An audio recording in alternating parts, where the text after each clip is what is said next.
Olá, amigos, colegas, alunos. Nesta segunda-feira em especial, nós temos dois grandes convidados. E vamos tratar de um tema, como estava dito na legenda do nosso programa, um tema que causa muita dúvida, muita confusão para a advocacia previdenciária. E hoje a ideia é a gente trazer aí luz, eu diria que é a melhor palavra que a gente pode usar. Vamos esclarecer, vamos clarear esse tema, que é a execução da sentença previdenciária. E eu não poderia deixar de trazer essas duas pessoas queridas, que já vieram aqui no programa, que vocês já conhecem, que vão trazer as duas posições que nós temos quando tratamos de um litígio. Vamos trazer o procurador, professor Alberto Patino Vargas, que vai trazer aqui informações a respeito de como o INSS age em alguns casos, e o professor Sérgio Jeromes, nosso diretor de cálculo, que vai representar aqui a advocacia previdenciária, já que ele advoga, tem diversas parcerias e trata com inúmeros processos falando da execução previdenciária. Então, boa noite, trazendo aqui para vocês essas duas pessoas, esses dois professores super queridos. Boa noite, Alberto, boa noite, Sérgio. Boa noite, Ana, Alberto. Boa noite, Ana. Boa noite, Sérgio. Tudo bem?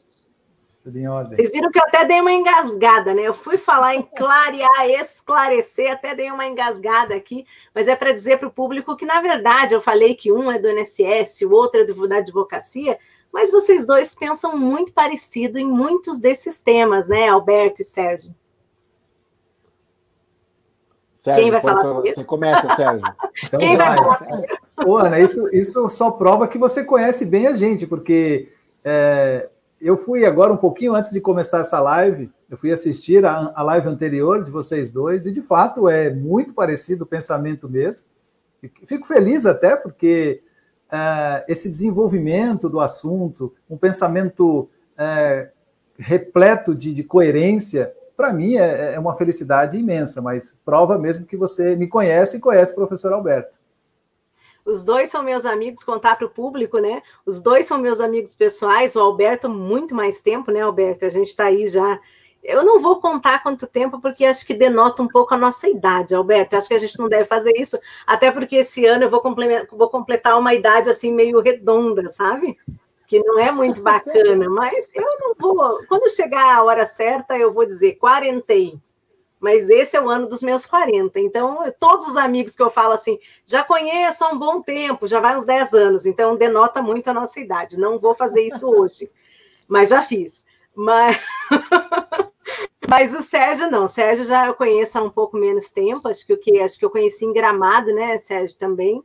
No mesmo lugar que acho que vocês dois se conheceram. Uhum. Só que, claro, depois a gente passou a trabalhar junto diariamente e acaba tendo um contato super próximo. Então, posso dizer que vocês dois são duas pessoas que eu admiro muito, que são muito coerentes. Eu gosto muito do que vocês ensinam, da forma que vocês ensinam. Então, foi um prazer enorme trazer vocês dois para falar, porque eu tenho certeza que a gente vai construir hoje aqui soluções para os nossos alunos, vamos apresentar saídas para os nossos colegas. Então, é um prazer enorme. E eu vou iniciar falando um pouquinho, pedindo para vocês falarem um pouquinho, eu sei que vocês já falaram em outras lives, mas nós temos alunos novos na pós-graduação. Então, eu queria que vocês, 2 minutinhos, cada um falasse um pouquinho o que faz e como chegou no direito previdenciário. Alberto, eu vou começar com você hoje. Bom, então, primeiramente, um prazer, Ana, fiquei muito feliz de receber teu convite, novamente, porque mais surpreendido ainda e feliz ainda quando você falou, você vai fazer com o Sérgio. Falei, poxa, a responsabilidade triplica, né? Porque o Sérgio é uma pessoa que eu admiro muito o trabalho dele, até indico muito para os meus alunos as obras dele, falo, ó, quer uma obra de referência, uma delas com certeza é do Jeromes, né? É assim que pronuncia teu nome, Jeromes? É Jeromes? Jeromes mesmo, né? Jeromes. Isso, Jeromes. Quando alguém fala Jeromes, eu fico mandando uma mensagenzinha dizendo assim, não faço, Sérgio? Faço bem isso. Uhum. A pessoa fala Jeromes, eu mando uma mensagem. Não tem acento, é só Jeromes. Eu defendo os amigos. É igual Alberto Patino Vargas. Eu falo, fala direito e não falo Rodrigo, fala só Alberto. O Rodrigo a gente ignora. A combinação não é nem um pouco crível, né? Deixa eu te mostrar, peraí, Alberto. Você sabe que eu não posso ficar muito séria, né? Olha, só para combinar com a sua, eu também tenho, tá? Ah, então. Eu tô vendo a sua lá atrás. Eu achei a sua mais chique. A tua também tá bonita.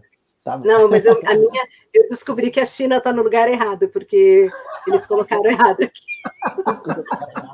É pegadinha.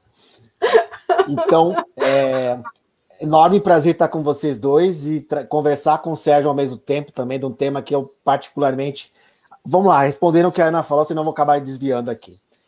Eu comecei no previdenciário, Ana, muito sem querer, acho que como a grande maioria. Eu nem tive essa matéria na faculdade, tive uma optativa de 3 meses, não era nem 6, 3 meses, no 5º ano, onde ninguém leva a sério nada mais. Queria ser juiz estadual, estudar para concurso público. E aí, como demorava para abrir concurso, vou tentar os outros concursos. E aí, não sei como, o destino me fez passar lá na AGU. Cheguei lá no interiorzão do Paraná, que eu passei lá em Cascavel, Toledo. Não sabia absolutamente nada, Sérgio. Sério, eu nem sabia o que era tempo de contribuição e carência. Já pode imaginar as besteiras que eu devo ter feito lá no começo da minha carreira. E aprendi, como acho que a grande maioria, estudando por conta própria, até porque eu entrego, Ana, em 2003, né? Lá se vão 17 anos e alguma coisa já de AGU. Não tínhamos tanta rede social, na verdade tinha Orkut, eu acho, né? Não sei se o Orkut estava em pé já, mas ele estava lá. E nós não tínhamos muito acesso à informação como tem hoje. Então a gente aprende na prática errando muito e pegando as obras poucas que tinham naquela época. E a partir dali, sempre estive no previdenciário.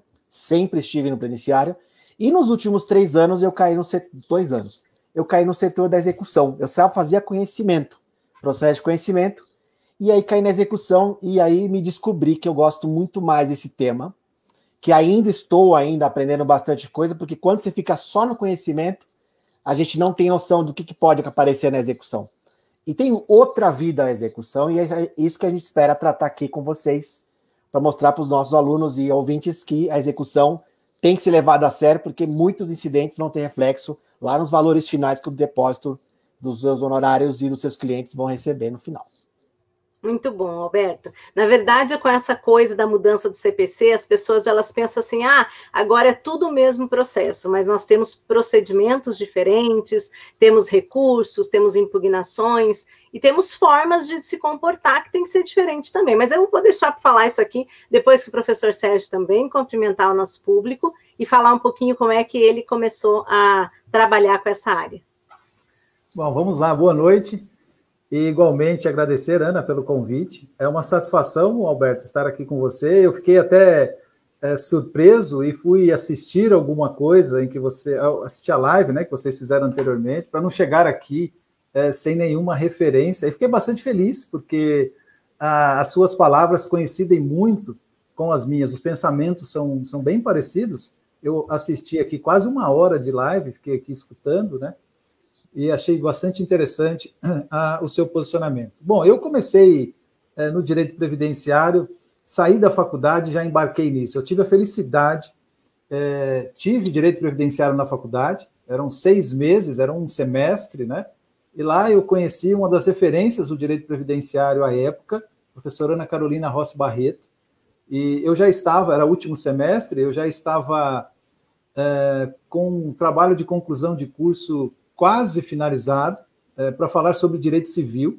E na primeira aula, uma das primeiras aulas que eu assisti, da professora Ana, xará aqui da nossa querida Ana Paula, eu fiquei encantado com o direito previdenciário.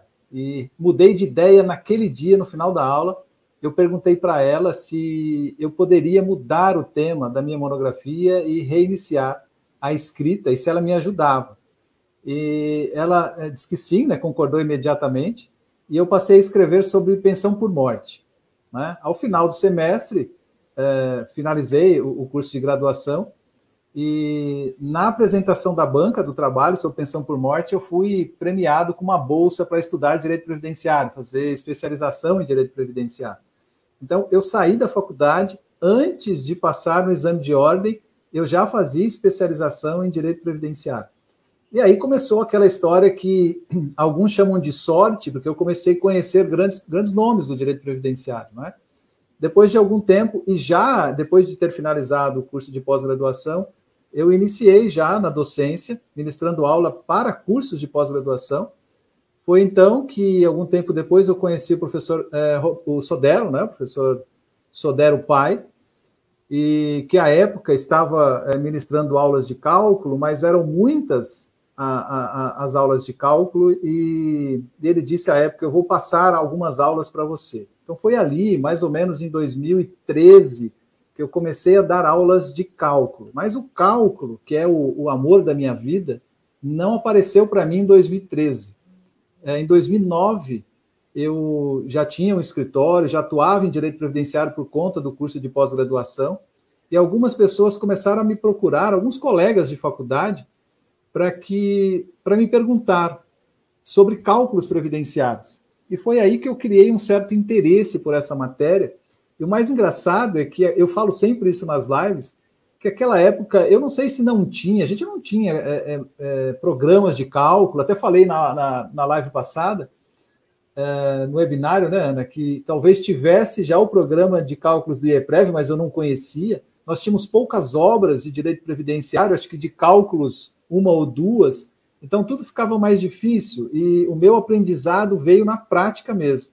Né? Aí eu digo que eu tive uma grande sorte nesse trajeto, porque eu errava bastante, obviamente, mas sempre errei para mais. Então, quando você erra para mais, sempre alguém vai chamar a sua atenção, né? Olha, aqui tem um problema e tal.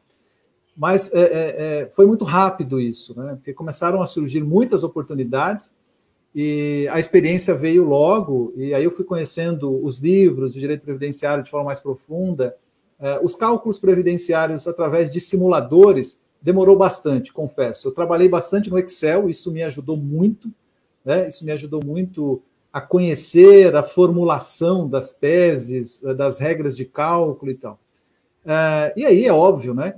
Quem estuda cálculo previdenciário não tem como fugir do direito material previdenciário. O inverso não é verdade. Quem estuda só o direito material, só os requisitos para benefício, pode não conhecer cálculos previdenciários.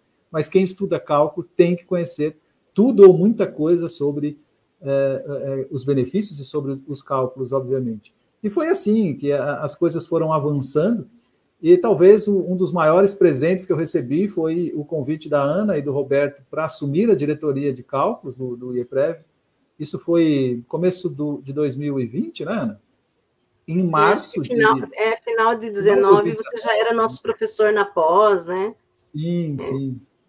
Em março nós fizemos uma reunião, primeira reunião já em Belo Horizonte, e foi aí que eu assumi a diretoria para também trabalhar nos simuladores de cálculos, né? E a partir daí foi um sucesso enorme, porque hoje os simuladores são sensacionais, e principalmente na fase de execução. Eu não sei se eu posso contar a nossa futura novidade, Ana, se eu puder vou deixar para você, mas a gente avançou bastante nos simuladores de cálculos sobre execução de sentença. Então hoje a gente tem um programa de cálculo fantástico que trabalha a execução de sentença pensando no advogado, né? Da forma mais simples possível, desde que retirado todas as informações necessárias do processo. Eu caminhei, então, desde final de 2008 até agora, somente no direito previdenciário, e acho que foi um dos maiores presentes que eu recebi, juntamente com esse de hoje, estando aqui com vocês. Muito bom, Sérgio. Viu, Alberto, quando eu der a palavra para ele, quando eu der para você, você usa até o tempo, porque você viu que ele usou, né? E você falou só 2 minutos. 2 minutos. Ele falou 8, eu acho. Essa Ana não perdoa. Não perdoa nada. Ele está acostumado, trabalha comigo todo dia, já sofre, sofredor. E corintiano já é um sofredor por natureza, então ele está bem. Vai me dizer que o Alberto é palmeirense também. São Paulino. Alguém que não é palmeirense nesse mundo previdenciário. Não posso falar nada. Hoje em dia a gente só perde, então eu não posso falar nada. Antigamente eu falava, hoje eu não falo mais nada. Gente, deixa eu mandar um abraço para o pessoal que está assistindo a gente aqui, a Juliana Alves, a Luísa Pereira Chardozin, estava sumida, Luísa, tempo que eu não te vi aqui, a Eliane Deola, o Marcos Apolinário, a Bruna Correia, nossa coordenadora, a Nayara, dizendo que hoje ela recebeu o certificado da pós-graduação dela de conclusão, um beijo, Nayara, a Aline Danledon, a Cláudia Cimeire, a Thaísa, nossa amiga, viu, Alberto? A amiga do Sérgio também, né? Eu digo nossa amiga porque ela é do nosso grupinho aqui. A Silvânia, a Jana Regina, Ferreira, a Gisela Orelano, aqui a Andréia, aqui também lá do escritório, Eduardo Martins, a Tereza Nádia, a Kelly Cristina, professora aqui também, por sinal, meu Deus, era para eu ter ido caminhar com a Kelly, hoje eu não fui. Gente, o povo começa a aparecer aqui, eu começo a lembrar das coisas que eu não fiz. Eu começo a sentir assim, uma notificação extrajudicial chegando no meu celular. A Ivone Docena, o André Ricardo Siqueira, nosso querido também aqui de Londrina, a Mônica Godinho, a Rosane Augusto, o pessoal tá louco para dar oi aqui, gente. A Luísio Júnior, 95 pessoas online. É essa presença de vocês aqui, né, que faz isso. Tá vendo? Eu tenho que dizer que vocês são um sucesso, né? Mas fazer o quê? Tem que admitir, né? Vou ter que fazer essa admissão aqui pública. Gente, 100 agora, tá? Da parte. Hã? 100 pessoas agora. Verdade. 100 pessoas, olha, meu Deus, 102. Então, só para dizer que é um sucesso, que a gente vai ter que sortear alguma coisa, porque quando faz sucesso assim, eu já penso em sorteio. Meu coração é muito bom, e o coração do Sérgio também. Sérgio, vamos dar um simulador básico também? É bom, hein? Vamos dar um livro, então, também. Eu acho isso bem justo. Então, vamos sortear, gente, olha só, já sorteio. Sorteio, a regra é: marca o IEPREV, marca o professor Sérgio Jeromes, marca o professor Alberto, marca eu, professora Ponto Ana Paula Fernandes, marcou nós três e marca o IEPREV. Tem que ser no Stories, gente. Não adianta no feed, porque no feed eu não consigo controlar para poder fazer o sorteio hoje ainda no final da live. Então tem que ser no Stories, tá? Stories, gente, aquele que vai lá, escolhe publicar Stories. Não vale no feed, porque no feed eu não tenho como controlar, tá bom? Marca nós três, marca o IEPREV, concorre ao livro do professor Sérgio. E também, com a mesma regra, da mesma forma, nós vamos sortear aqui uma bolsa de 50% do simulador básico, tá? 50% do simulador básico, que tá R$1.000, então não é um prêmio ruim. Então, por favor, né, participem, e daí no finalzinho a gente vai ver os sorteados. Meninos, agora partindo para o nosso tema, né? Já sabemos aí as aptidões de cada um. Agora eu acho que a gente pode falar das problemáticas da execução. E eu vou passar, Alberto, você como um professor de processo, que além de gostar de execução, você é um professor de processo mesmo, enquanto o Sérgio adora processo, mas é um professor mais de cálculo, eu vou pedir para você começar, Alberto, falando para nós o seguinte: e aí, Alberto, como começa a execução? Excelente pergunta, excelente pergunta. Eu faria a mesma pergunta. Ótima mesmo. Também acho que é a primeira pergunta que todos têm que ter bem colocado isso na mente. Qual que é a grande questão na execução, pessoal? Como a Ana já disse lá no comecinho da nossa live aqui, até 2007, 2008, o processo civil tinha uma divisão de conhecimento e execução. E aí, para facilitar o trâmite, para tentar trazer mais agilidade, mais eficiência, unificou. Então, o que acontece? Nós temos aquilo que se chama de processo sincrético, que é a junção do processo de conhecimento com a execução. Basicamente é o seguinte: processo de conhecimento, como se diz pelo nome, o juiz vai conhecer de algo que ele não conhece. E é por isso que a gente fala assim: a principal característica do processo de conhecimento, da fase de conhecimento, melhor dizendo, é que não se tem certeza de quem tem direito. E é por isso que você tem instrução, provas, recursos, para que no final se defina. Você tem direito sim. Só que tem um problema. A jurisdição, ela reclama no novo CPC, lá pelo artigo 4 e 6, de uma decisão de mérito justa e efetiva. O que é efetiva, senhores? Efetiva significa o seguinte: que transforma, que tem eficácia jurídica, que produz efeitos aquela decisão judicial. De nada adianta falar assim para o teu cliente: ganhamos. Não, ganhamos uma parte do processo. Tem uma sentença de procedência. Ok, fique muito feliz. Mas ele vai ficar feliz quando? Quando cair o dinheiro na conta dele. É nessa hora que ele vai falar: agora foi feita a justiça. E aí que está a questão, senhores. Muitas vezes a gente se prepara muito na fase de conhecimento. Petição inicial, instrução, audiência, recurso, mas não dá a devida atenção na execução. Esse que é o grande X da questão, que eu percebo muito, e o Sérgio, que pode depois vai falar muito mais do que isso também, acontece o tempo inteiro. O que a gente verifica? que quando você vai com a sentença ou acórdão, que no processo a gente chama de título executivo, e essa palavra é fundamental na execução, porque o que justifica uma execução é a existência de um título executivo judicial, no nosso caso, que é a INSS. Por quê? Porque o INSS só pode ser condenado nos termos do artigo 100 da Constituição se tiver uma decisão judicial transitada e julgada. Portanto, um título feito pelo judiciário. Judicial. Então, é muito importante que tudo que você queira esteja no título. Essa questão é a principal alvo das impugnações da Previdência contra os seus interesses, senhores advogados privados, lá na execução. Quantas vezes eu, por exemplo, alego o seguinte: Excelência, o autor está aqui reclamando da renda mensal inicial porque ele está alegando que o salário de contribuição, o Sérgio vai explicar melhor o que é o salário de contribuição depois, que o salário que o INSS está levando em conta para formular a média aritmética do valor do benefício não é a verdade. Como assim? A CTPS fala uma coisa, Excelência, está errado. E está errado mesmo. Só que tem um problema. Qual que é, Ana, o problema? Será que o advogado, na inicial, disse ao juiz que os dados do CNIS não estavam corretos? E a gente não vê isso. Quantas vezes a gente vê impugnação de renda de valor do benefício por causa de um detalhe técnico desse? E aí vem a questão, que até a gente estava falando com o Sérgio agora há pouco. Dá para salvar na execução? Dá para salvar na execução? E aí, Ana, não sei se eu posso responder essa e depois passo para o Sérgio, não sei como é que é. Pode responder, pode tocar. Então tá. Assim, a Ana me pediu, né, pessoal, assim, quem não me conhece, né, a Ana já falou, eu sou procurador federal, mas esquece, tá? Eu também sou professor, sei tirar a casaca do procurador e agir conforme aquilo que eu passo as visões que existem para os advogados sempre trabalhar com aquilo que interessa, achar é verdadeiro, trabalhar em cima disso. Então o fato é o seguinte, o que provavelmente vai acontecer?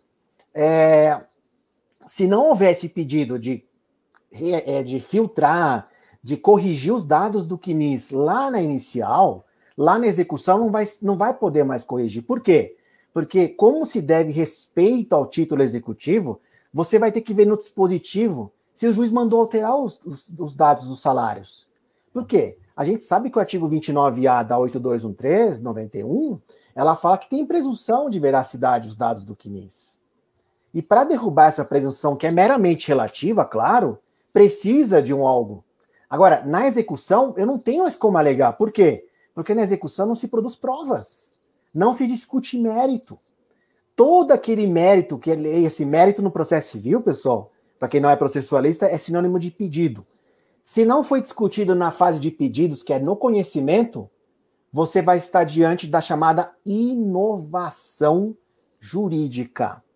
Em outras palavras, você está trazendo um tema que até então ninguém discutiu, o que fere o artigo 10 do novo 9, né? 10 do novo CPC, que é o princípio da proibição da decisão surpresa. Não pode ser as litigantes na fase de execução serem surpreendidos com questões que eles não tiveram chance de se defender lá atrás. Por isso que a gente fala sempre assim. Ana, eu gosto de falar uma expressão que eu uso muito nas minhas aulas de processo. Muito se fala hoje em planejamento previdenciário, sim, é ótimo, sim. Mas eu tenho uma palavrinha um pouco diferente também.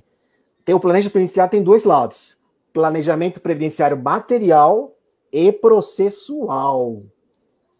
E a gente enfatiza isso, porque é muito importante você, advogado, pensar o seguinte. Quando você faz uma inicial, você já tem que ter uma ideia de quanto você vai receber no final. As prováveis questões que vão ser discutidas numa execução. Então tem muita gente que é inexperiente, está começando, é natural. Mas aqueles que já estão um certo tempo não pode mais errar questões tão básicas como essas. Mas talvez assim, no meu caso, Ana, eu trabalho mais ou menos com uns 30, 50 processos por dia. Então, assim, infelizmente, para mim é muito comum essa situação, né? Então, a gente tenta passar para os nossos alunos para eles evitarem essa situação. Aí você fala, Alberto, mas e se eu não alegar isso na execução e o juiz não acolher? O segurado fica prejudicado?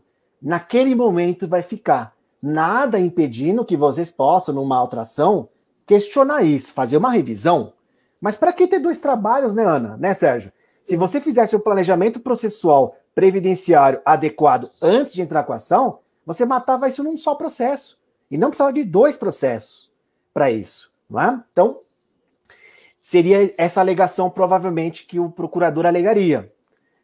O Sérgio quer falar o outro lado ou eu posso responder já pelo outro lado também? Não, peraí.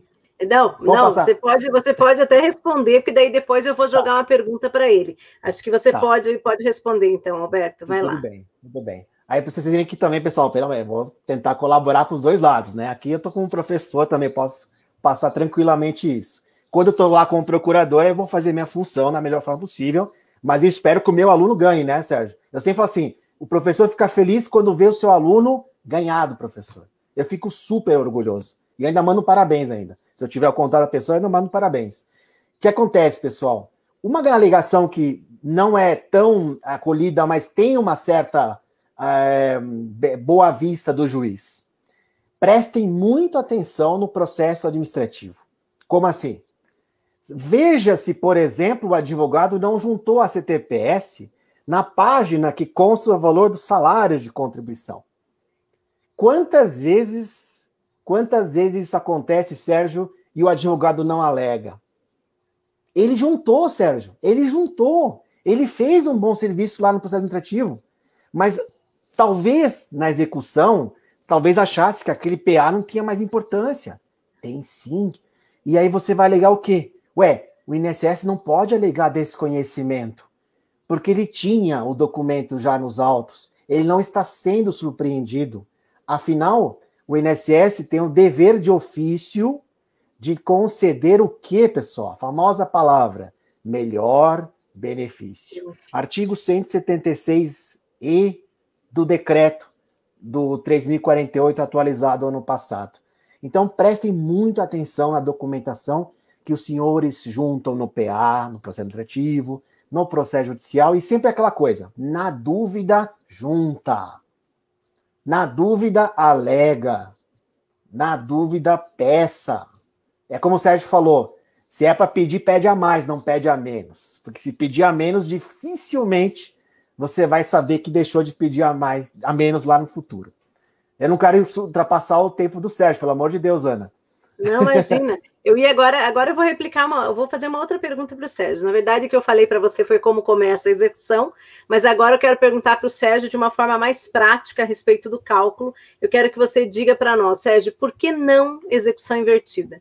Acho que essa é uma pergunta bem interessante. Queria que você explicasse para as pessoas e falasse por que não. Afinal de contas, por que o advogado deve fazer o cálculo? Por que ele deve saber qual é o salário de benefício? Eu quero que você fale um pouquinho para a gente sobre isso. Bom, vamos lá.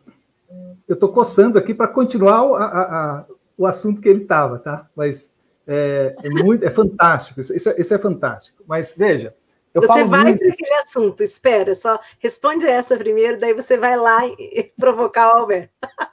Não, provocar não, é muito interessante esse assunto, eu gosto muito.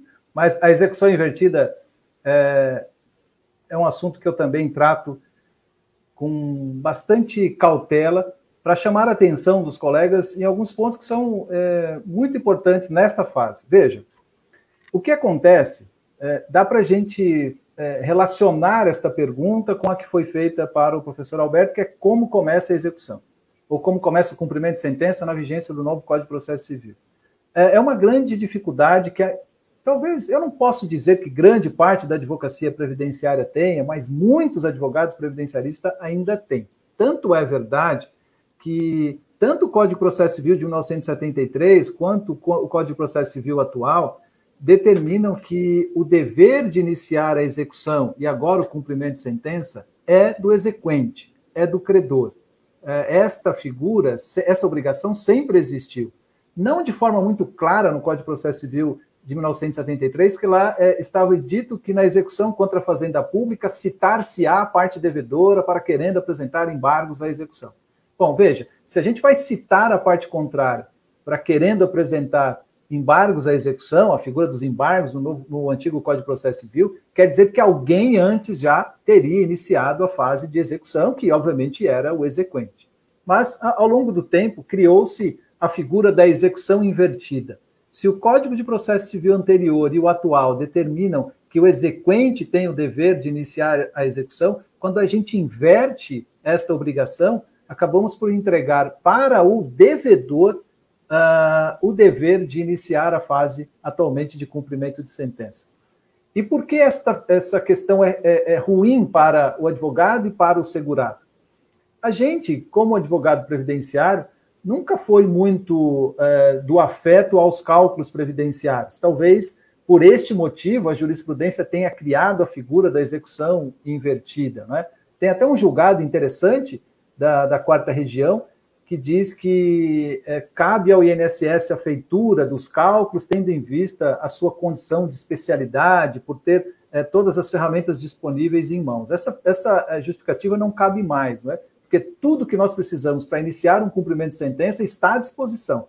Até mesmo no meu INSS, não precisa sequer ir a uma agência da Previdência, a não ser que nós estejamos falando de uma execução, de um processo, de uma revisão muito antiga, aí a gente vai ter um pouquinho mais de trabalho, porque os documentos não estão no meu INSS.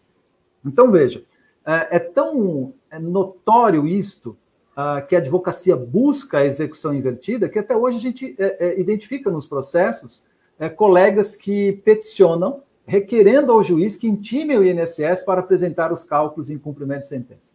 Por que isso é ruim? Eu digo que tem alguns pontos que a gente precisa discutir aqui. Eu critico a execução invertida quando o colega recebe os cálculos e concorda com eles. Isso é terrível. Agora, se a gente recebe os cálculos em execução invertida e vai estudar os cálculos para apresentar manifestação, então eu vejo que não é tão ruim assim. Talvez até melhor, viu, professor Alberto, quando a gente se manifesta de um cálculo apresentado pela Procuradoria, porque cantar a música dos outros é mais fácil, né? A gente já tem parâmetros, diferente de começar do zero. Só que o que é bastante comum, que a gente vê bastante, é que quando chegam os cálculos apresentados pela Contadoria, da Procuradoria em execução invertida, a parte concorda. Quais os riscos que a gente corre aí? Podemos comentar sobre esses pontos mais para frente. Eu digo que no demonstrativo de cálculo de execução de sentença, Ana, eu escrevi isto na introdução do livro, que vai ser publicado aí talvez nos próximos 2 meses, deve sair. Eu fiz uma introdução dizendo que a gente tem que prestar muita atenção no demonstrativo de cálculo, principalmente em 5 pontos dele.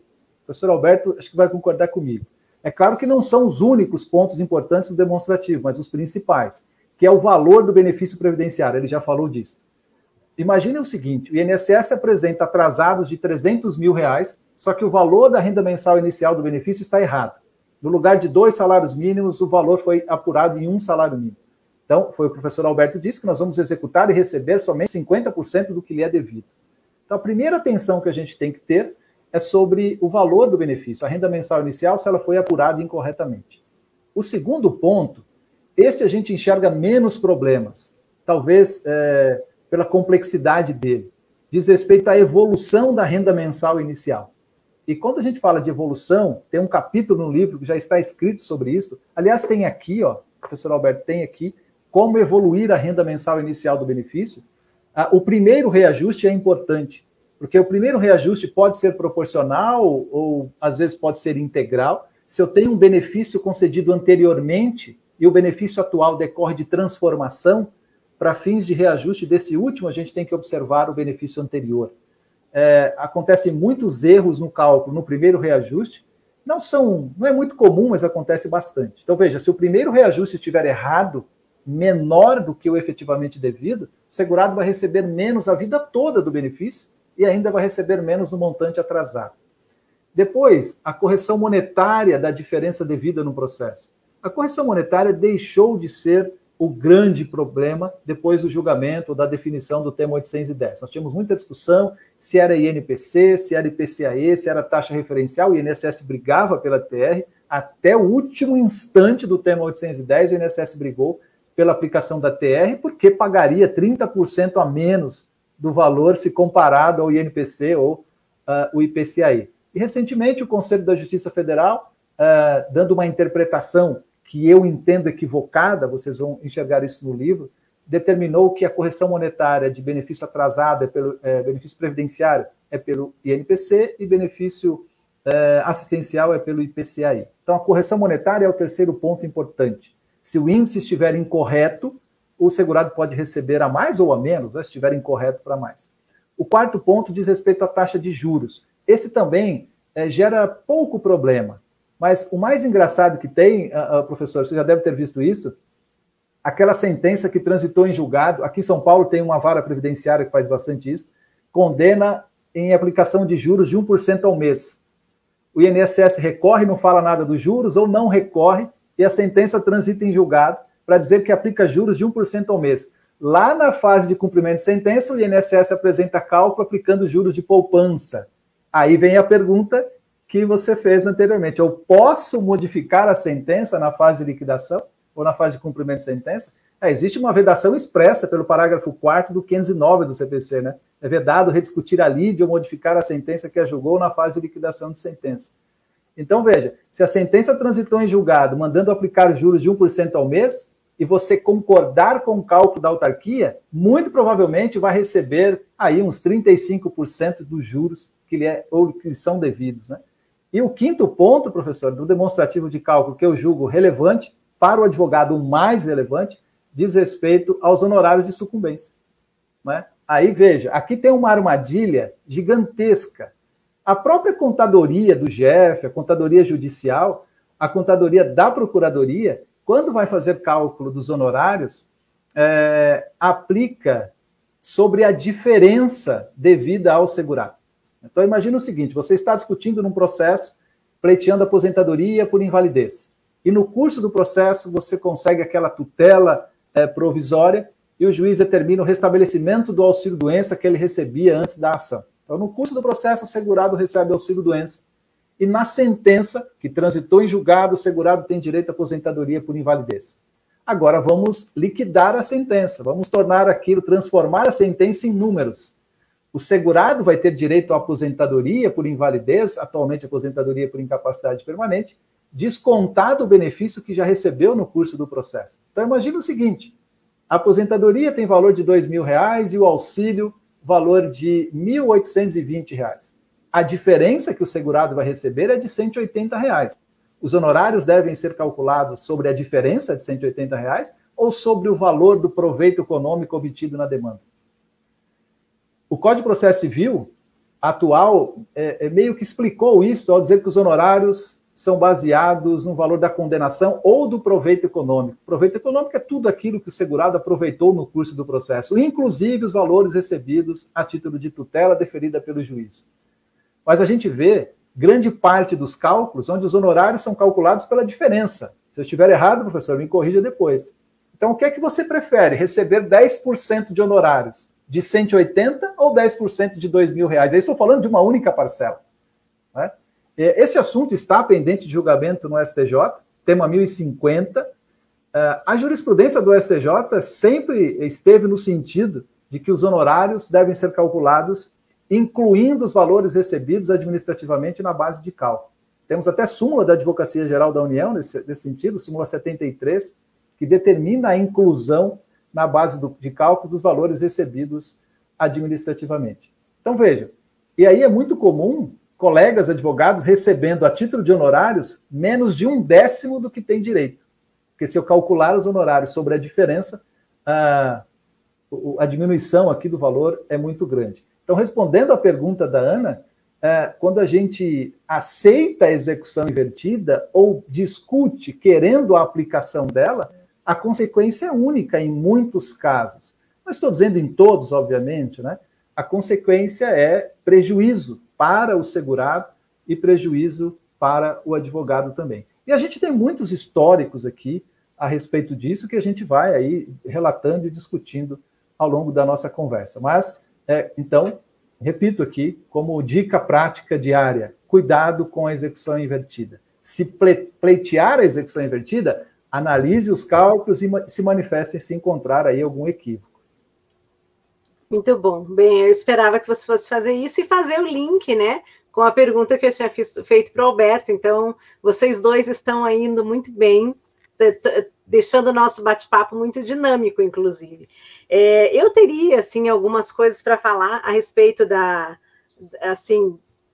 dessa parte da execução, mas eu ainda vou deixar um pouquinho mais para frente, porque está cheio de perguntas aqui. E eu estou tentando prestar atenção no que vocês estão falando e organizar as nossas perguntas para a sequência aqui da próxima metade do programa, que daí eu prometo para as pessoas que eu vou fazer as perguntas. Às vezes não dá tempo de fazer todas, mas eu prometo aqui. Muitos pedidos, professora, por favor, faça as perguntas, farei, tá? Só que antes eu gostaria de dar uma sequência ainda entre os dois. Agora, Sérgio, eu queria que você perguntasse para o Alberto, porque, assim, eu quero começar pelo Alberto, então vou fazer você perguntar. Aquela hora você disse que já estava preparado com uma pergunta, eu fiz a sua pergunta, né? Então, eu queria que você fizesse, pode ser até uma pergunta prática, de ordem diária, do que ele costuma fazer, principalmente com esse volume de processo, né, Alberto? 50, 60 dias é um volume, assim, eu diria um volume quase impossível de você conseguir dar uma atenção que você gostaria. Só que também você tem auxílio, né, Alberto? Você não faz o cálculo. Você não precisa fazer esse cálculo. Então, você tem uma facilidade maior do que teria o advogado do outro lado, que lida com um número menor de processos. Número menor, eu digo não 50, 60 dias, mas um número grande, semanal, muitas vezes também. E aí eu queria que o Sérgio virasse aí uma pergunta para você antes de eu dar continuidade. Sérgio, não pensa que é deixar a sua vida fácil. Não, não, tá tranquilo, tá ótimo, o bate-papo tá muito interessante. Mas eu queria fazer quero fazer uma pergunta para o professor Alberto, que eu tenho certeza que a resposta é tranquila para ele, mas para que acho que a gente precisa enxergar como que as coisas funcionam, né? Porque não é incomum, digo melhor, como eu atuo em parceria com muitos outros advogados e escritórios, a gente enxerga diferentes realidades, e dependendo da localidade, isso muda bastante. Mas a questão é a seguinte, a gente enxerga muitos equívocos dos cálculos apresentados pela autarquia, ok? Alguns deles beiram a má-fé, mas a questão de pleitear pela condenação em litigância de má-fé, eu sempre tive um cuidado com relação a isso, porque eu entendo mais ou menos como a coisa funciona, mas queria saber de você. Quando um procurador anexa cálculos num processo, a Ana já mais ou menos respondeu isso, como que funciona esta relação? Qual é o contato que você, Alberto, como procurador, tem com os cálculos? Quem é que realiza os cálculos? Se por exemplo, a gente tem um setor, na Procuradoria, tem um setor de cálculos, quando chega um demonstrativo para ser anexado no processo, se você, como procurador, tem o cuidado de analisar como funciona essa questão prática aí na vivência da Procuradoria. Beleza, eu vou responder. Mas, Ana, se você me permitir, eu vi uma perguntinha lá do tema lá atrás, só para não perder o fio da meada, prometo que é bem rápido. Pode. Não, fica à vontade. Duas questõezinhas, pessoal, rapidinho. Uma coisa que é muito importante também, na RMI, na hora que o INSS implanta o benefício, quando eu falei do CNIS, uma providência interessante do advogado para evitar questionamento lá para frente na execução é juntar uma cópia do CNIS com a inicial. Porque como a eficácia da sentença ela é declaratória, processualmente significa dizer o seguinte, ele vai retroagir geralmente desde a DER, pense, veja só, Sérgio, se, por exemplo, o INSS tivesse deferido o benefício em 2017, ele teria usado o CNIS de 2017 e não o CNIS de 2021. E muitas vezes muda os dados do CNIS de 2017 a 2021. Então, uma das providências interessantes para evitar surpresas no CNIS de 2021 é juntar a cópia do extrato CNIS na inicial, tá? Já para evitar questionamentos, porque você se fez o seu planejamento com aquele CNIS. Então, tem que ser respeitado, porque também nós estaremos privilegiando lá o artigo 23 da LINDB, né? Que prevê que você tem que respeitar a época dos fatos, não é? Se tivesse feito a prestação previdenciária correta na época, o benefício teria aquele valor.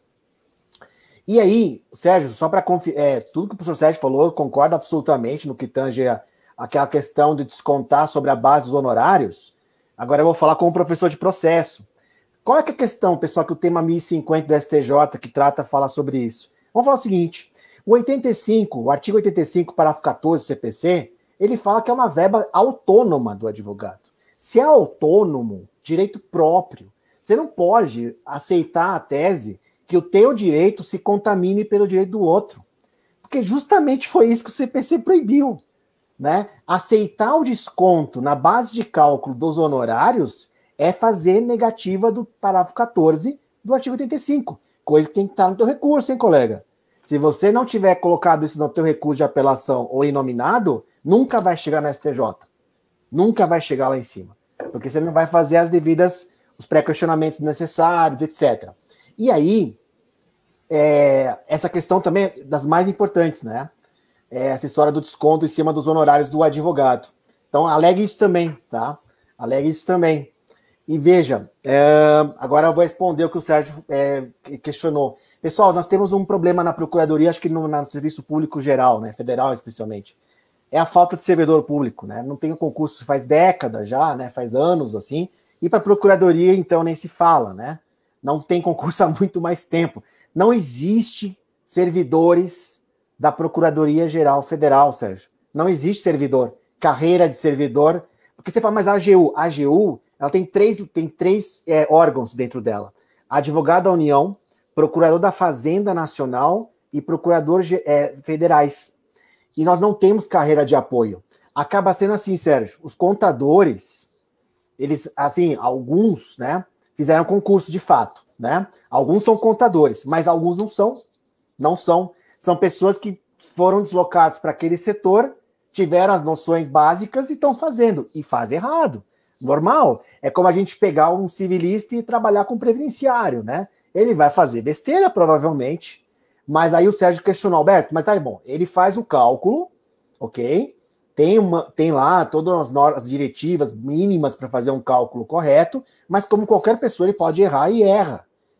Erra, pessoal. Assim como erra também a contadoria do juiz. O juiz também erra, tá? Não é só a procuradoria também, o juiz também erra. Todo mundo somos humanos, todos humanos, nós erramos. Então, Sérgio, o que acontece? Vem para o procurador de fato. Quando a gente junta, quero acreditar, Sérgio, que meus colegas, assim como eu, conferimos sim o cálculo. Eu confiro. Pelo menos aquilo que eu tenho conhecimento, que não é tão amplo, assim, profundo, que eu não sou contador, eu confiro lá.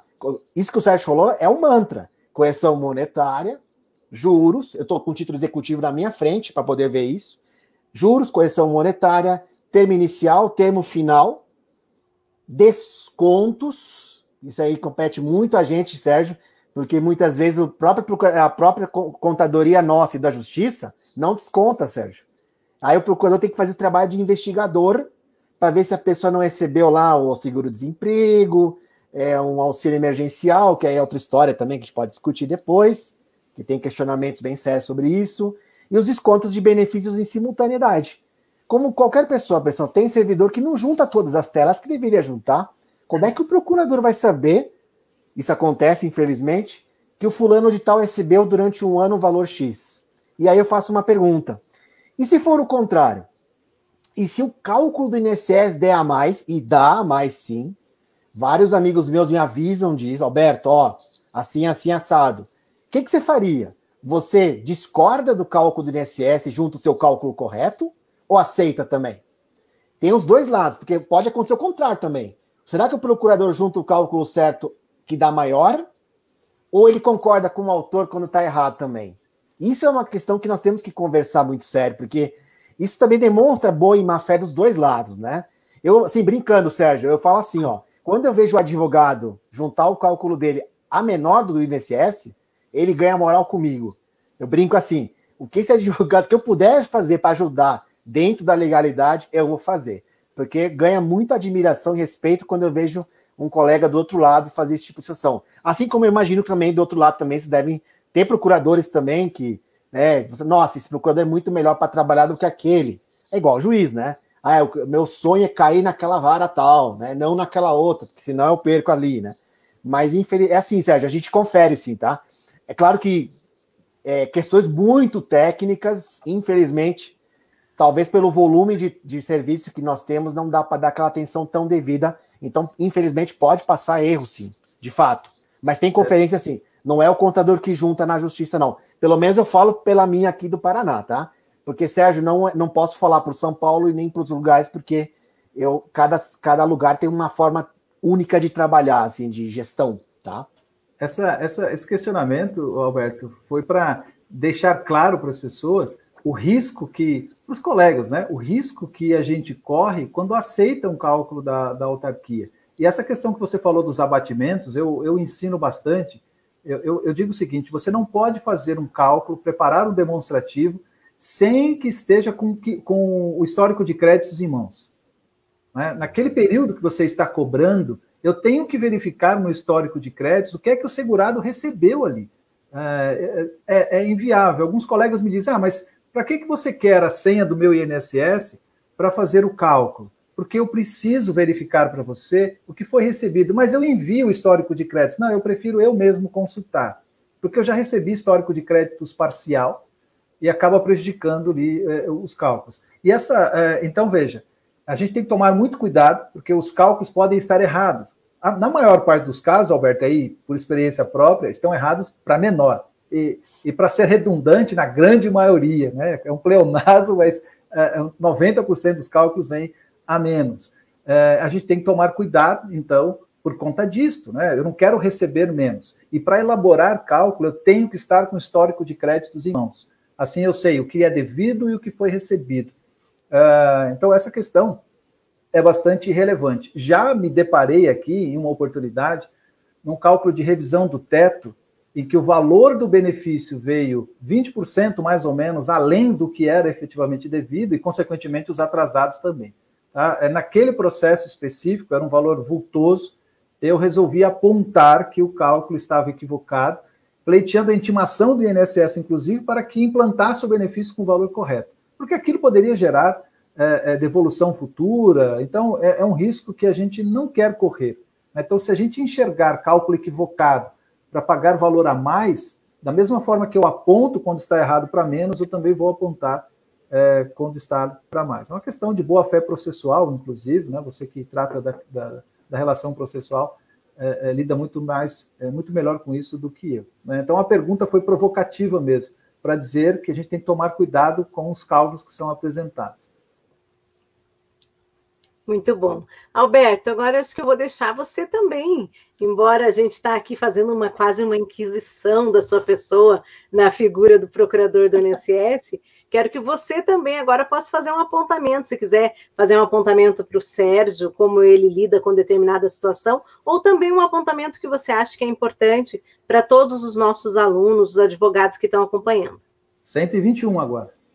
Nossa, tá? O pessoal está se manifestando aqui, eu estou vendo ao mesmo tempo aqui. Não, e é bom porque o Facebook ele anda assim, ele tem um número menor de pessoas ao vivo, só que esse número ele é exponencial durante a semana, né? Então é bem bacana. Pessoal, deixa eu aproveitar e mandar um recado. Pessoal que está gostando, está curtindo, curta e compartilhe. Compartilhe nos grupos, na timeline de um colega, para que possa aproveitar esses ensinamentos hoje que estão muito bacanas. Alberto, vai lá.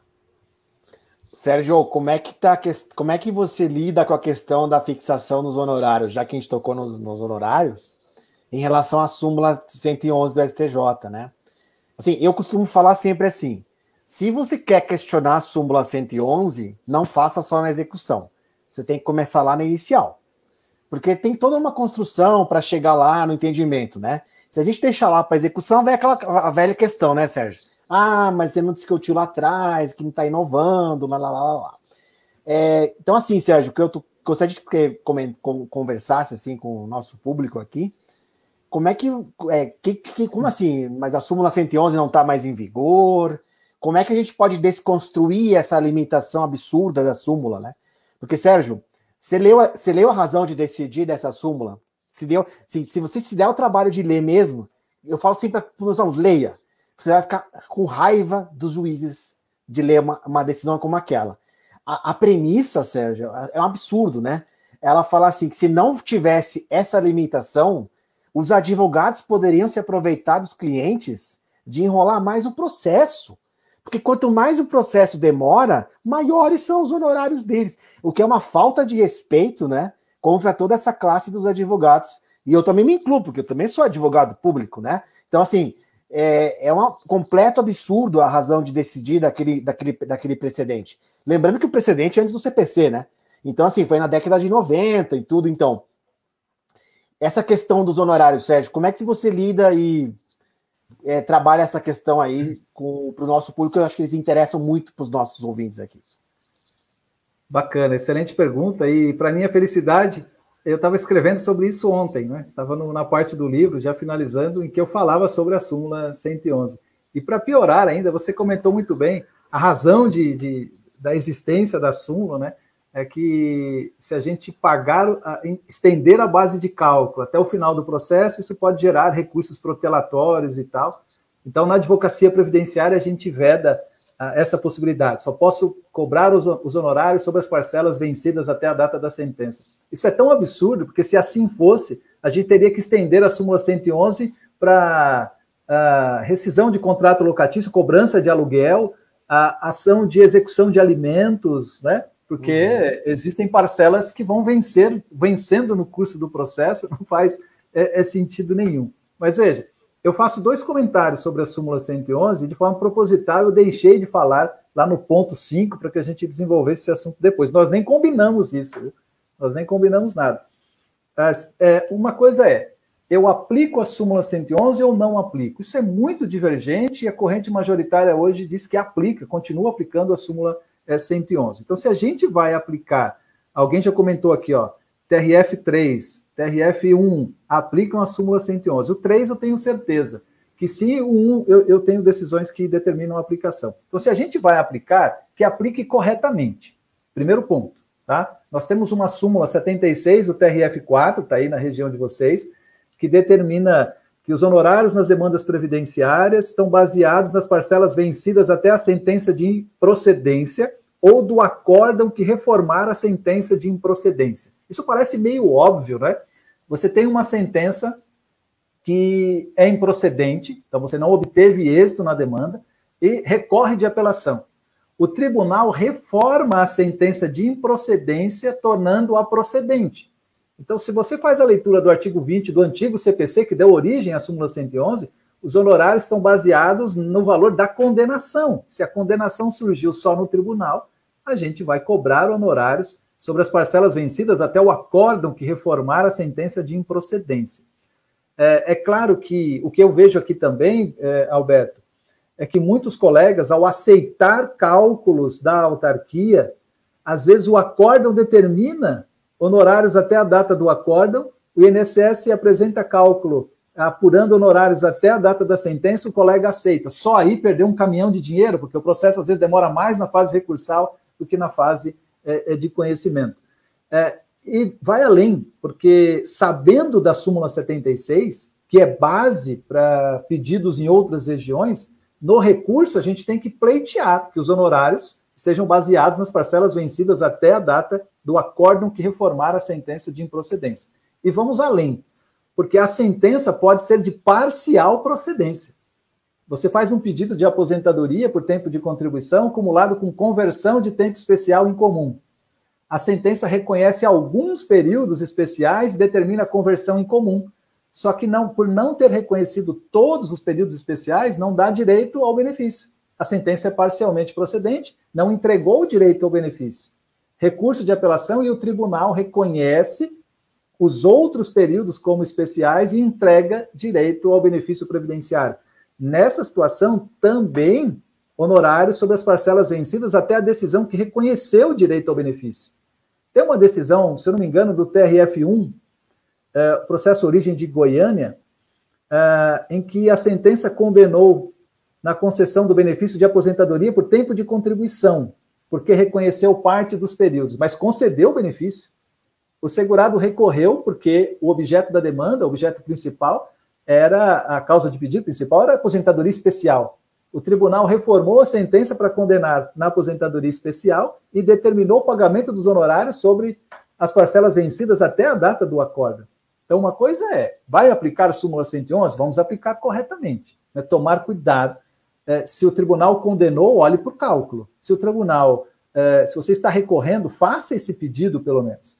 Agora, o afastamento da súmula 111, posso dizer que começou aqui no Tribunal de Justiça de São Paulo. Tribunal de Justiça, não o TRF da terceira região. A gente pode pleitear o afastamento da súmula 111? Eu acho que deve. Porque, veja, A base de cálculo dos honorários no Código de Processo Civil de 73 era o valor da condenação. Entendia-se que a condenação emergia na sentença. Agora, o artigo 85, parágrafo 1º e parágrafo 3º, que aplica nas condenações contra a Fazenda Pública, este último, determina que a base do cálculo dos honorários é o valor do proveito econômico, e não apenas o valor da condenação. E proveito econômico não está limitado à data da sentença. É tudo aquilo que o segurado aproveitou no curso do processo. Então, não cabe mais a aplicação da súmula 111. O Tribunal de Justiça de São Paulo, em processos meus, inclusive, determinou o afastamento da súmula 111 para ampliação da base de cálculo dos honorários. E, veja, primeiro ponto, o professor Alberto disse algo muito coerente. Eu não posso deixar essa discussão para a fase de execução. Isso é fato, né? Até porque muitas sentenças já determinam a aplicação da súmula 111, mas muitas sentenças já não falam mais da súmula 111. Aí veja, professor, que interessante, vai cair lá nos primeiros apontamentos. Se a sentença determinou a condenação dos honorários na forma do parágrafo 3º do artigo 85 e nada fala sobre a súmula 111, não pode a parte contrária, na fase de cumprimento de sentença, pretender a aplicação da súmula 111. E se eu quero afastar a súmula 111, então eu tenho que iniciar essa discussão na petição inicial. Nada se inaugura na fase de cumprimento de sentença.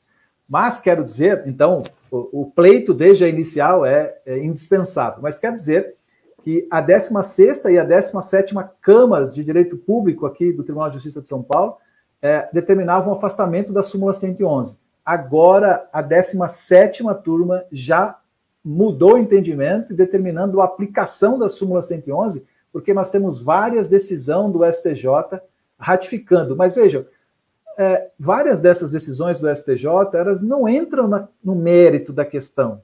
Né? Qual é a discussão disto tudo? A ampliação da base de cálculo no novo Código de Processo Civil. Mas as decisões que eu estudei do STJ não entram nessa discussão. Então, provavelmente, este assunto vai ser objeto de um repetitivo ou de uma decisão que altere ou ratifique a súmula 111, e isto é indispensável. Este assunto é muito novo para o direito previdenciário, né? Surgiu com o Código de Processo Civil, mas a gente tem que tomar muito cuidado. E só uma observação, uma das decisões aqui do Tribunal de Justiça de São Paulo, talvez a primeira que apareceu, pelo menos a primeira que eu vi, o processo não era meu, processo de um colega, e o Tribunal de Justiça disse o seguinte: o Código de Processo Civil de 2015 não faz mais referência ao valor da condenação e sim ao valor de proveito econômico. Desse modo, não há mais razão de existir da súmula 111. Condeno, aí que está a parte interessante, condeno os honorários no percentual de 12% sobre o valor apurado na fase de liquidação de sentença. Aqui a gente tem um problema, porque voltamos lá no tema 1050. Qual é o valor que se apura na fase de cumprimento de sentença? É o valor devido para o segurado. É a diferença entre o benefício devido e o benefício recebido. Então, esta decisão merecia embargos de declaração, porque a base de cálculo não é o valor apurado na fase de cumprimento de sentença, mas sim o valor do proveito econômico, porque o proveito econômico, muitas vezes, é maior do que a diferença que o segurado tem para receber no processo. Então, essa discussão não terminou ainda, súmula 111 vai gerar aí muita briga ainda, e a gente tem que assistir essa novela aí pelos próximos capítulos. Muito bom, meninos.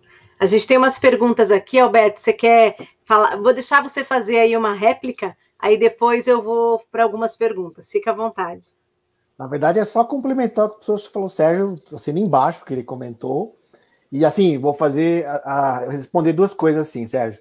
Se a gente dá, como a gente atua na execução, eu atuo na execução com alguns colegas meus, a gente tenta orientar os colegas do conhecimento a tomar alguns cuidados também. Então a gente fala assim, cuidado na hora da condenação em honorários.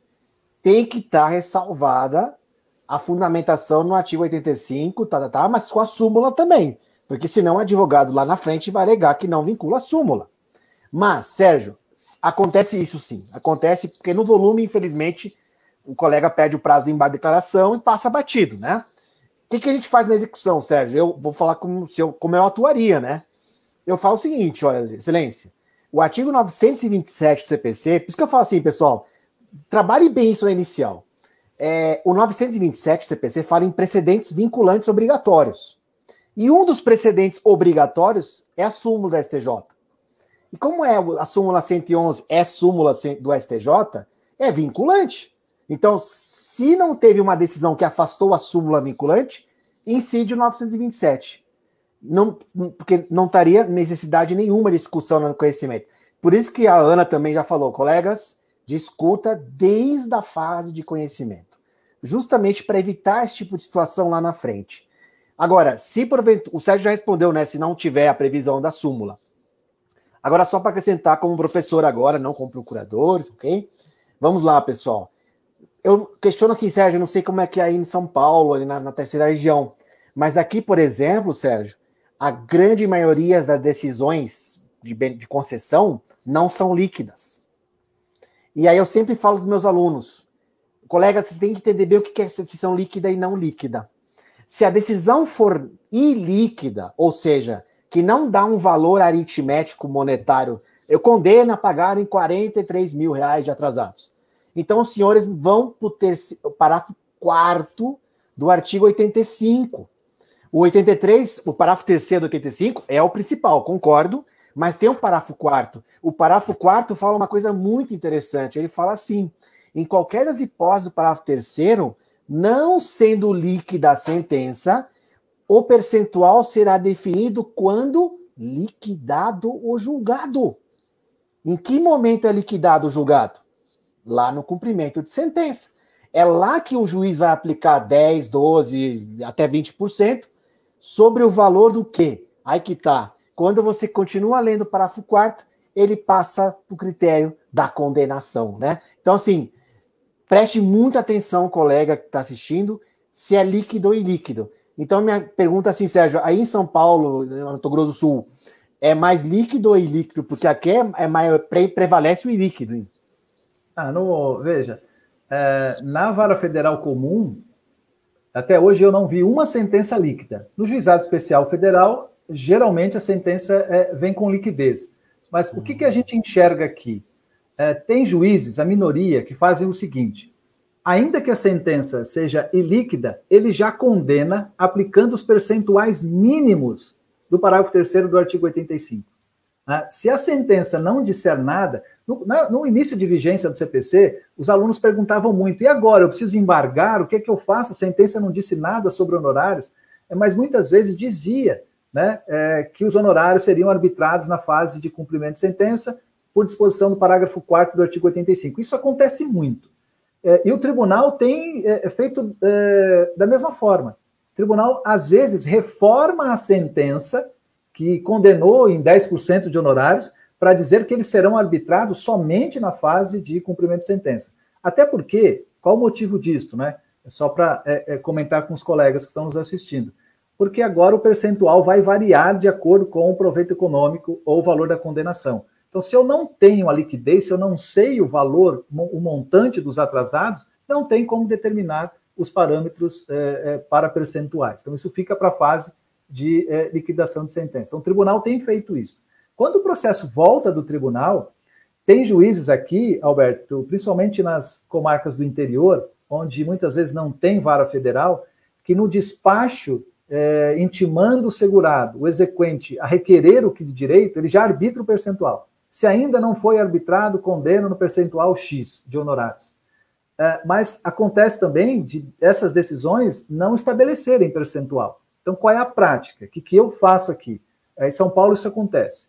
Eu elaboro o demonstrativo de cálculo, apuro o montante total devido, e na juntada, na petição de juntada dos cálculos, eu faço o requerimento de arbitramento dos honorários. Na decisão, o juiz condena, arbitra o percentual e determina que eu faça nova juntada, de novo cálculo, já com o valor dos honorários.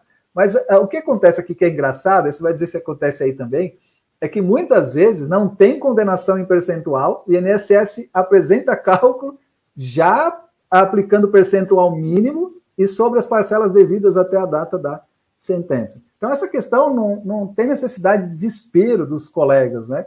Se a sentença mandou aplicar o parágrafo 4º, tranquilo. Se o tribunal também determinou, sem problema. Quando o processo voltar, a gente vai entender se no despacho inaugural o juiz já vai determinar, se não, na petição de início do cumprimento de sentença a gente faz isso. Mas 100% dos processos, pelo menos os meus, da Vara Federal e Justiça Estadual, são ilíquidas. No JEF, quase todas, não são todas, mas vem com liquidez. Muito bom. Ana, gente, eu quero dizer para vocês que são 10h15. Não, desculpa aí, Alberto, só para comentar o seguinte, tá super bom, já estou quase convidando vocês para fazer o parte 2, né? Que ainda tem muita coisa para falar e tá maravilhoso. Pode falar, Alberto. Não, por isso, Sérgio, por isso que o tema 1081 é fundamental para isso, porque o 1081 vai analisar aquela questão da dispensa da remessa necessária, porque o CPC fala que quando é ilíquida não se aplicaria, né? Isso vai repercutir nos honorários, nessa questão de liquidez, né? Porque o liquidez não significa necessariamente ter um valor aritmético. Se a simples... Os parâmetros da sentença. Exatamente. Os parâmetros dos cálculos, digo melhor. Uhum.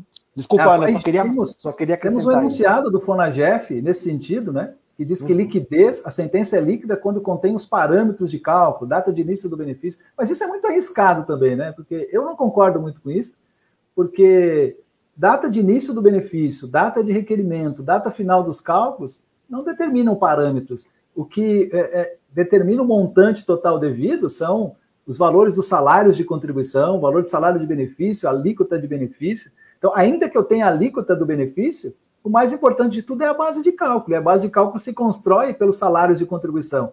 Agora, imagine um CNIS, que eu falo dele bastante, uma segurada que se aposentou por tempo de contribuição, 30 anos de contribuição numa única empresa, só que 14 dos 30 anos a empresa não recolheu nenhum salário de contribuição.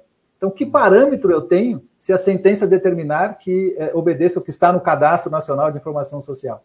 Não é parâmetro, obviamente, né? A base de cálculo do benefício vai gerar um valor muito inferior àquele efetivamente devido. Mas, verdade, isso vai refletir no tema 1081. Meninos, deixa eu agora fazer aqui um bate-bola com vocês, com os nossos alunos aqui, tá? Os alunos, nossos seguidores, então vamos lá. Tâmara Cristina Brandão, boa noite. No caso de benefício concedido e na implementação havia uma pessoa de união estável já recebendo, de modo que a viúva recebeu desde a implementação somente a metade. Então, a execução é só de 50% do salário de benefício? Alberto, essa é para você.